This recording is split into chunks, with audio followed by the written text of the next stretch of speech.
Tonight, you will pick up your phone. You didn't plan to. Nothing buzzed, nothing lit up. Your hand just moved, almost on its own, and unlocked the screen. You'll do this dozens of times today, maybe over 100, and somewhere in the back of your mind, you already know it's a little embarrassing. But the real answer for why you do this is far stranger than willpower or addiction.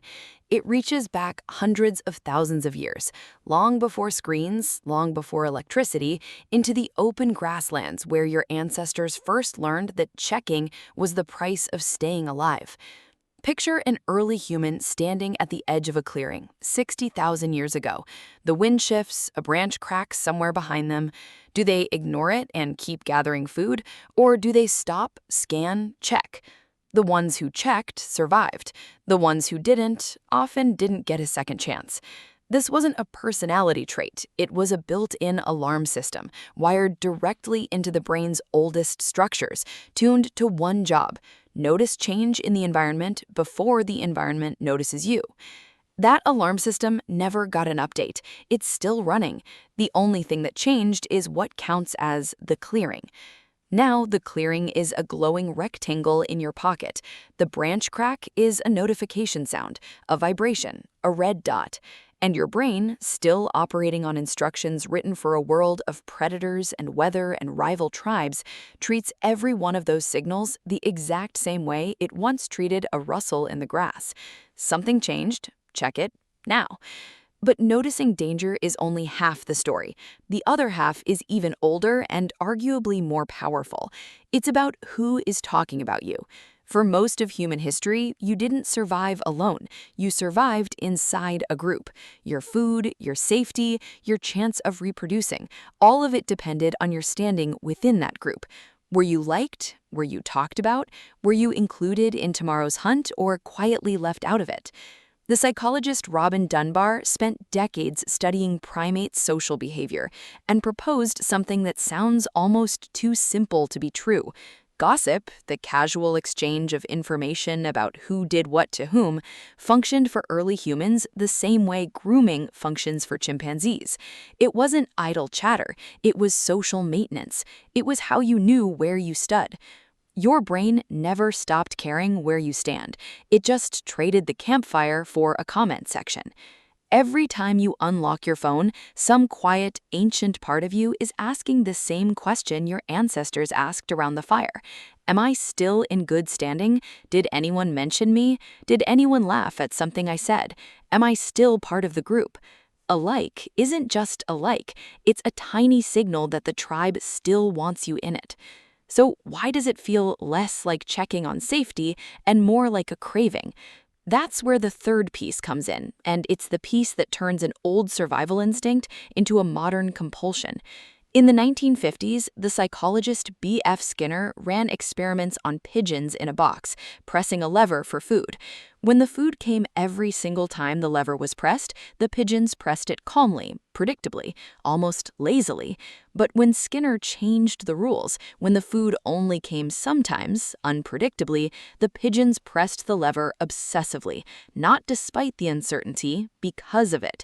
He called it variable ratio reinforcement, and it remains one of the most powerful behavioral patterns ever documented. Slot machines are built on it. So is your phone. When you unlock your screen, you don't know what you'll find. Maybe nothing, maybe something wonderful, maybe something upsetting. That uncertainty isn't a flaw in the design, it's the entire design.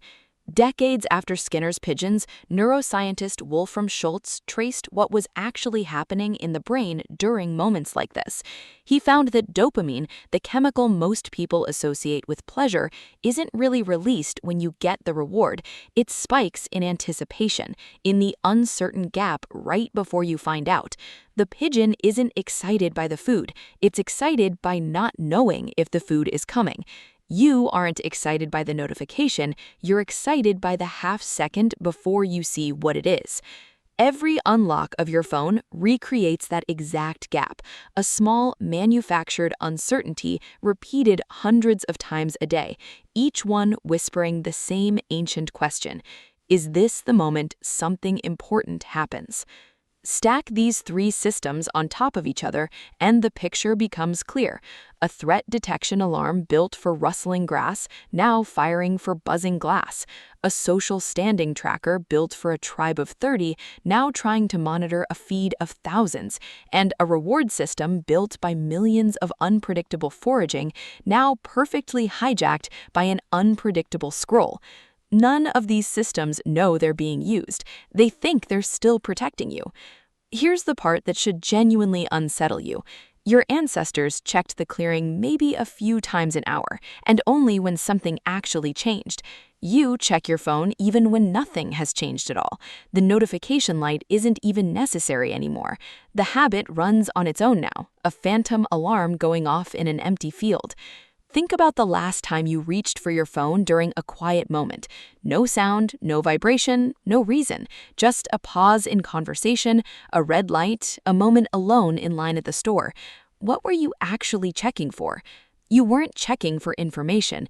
You were checking for safety, status, and reward, all three at once, compressed into a single motion your hand has performed so many times it no longer needs your permission.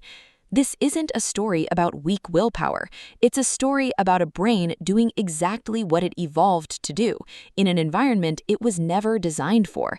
The same vigilance that once kept a small band of humans alive on an open plain is now aimed at an endless stream of strangers' opinions, manufactured urgency, and algorithmically perfected uncertainty.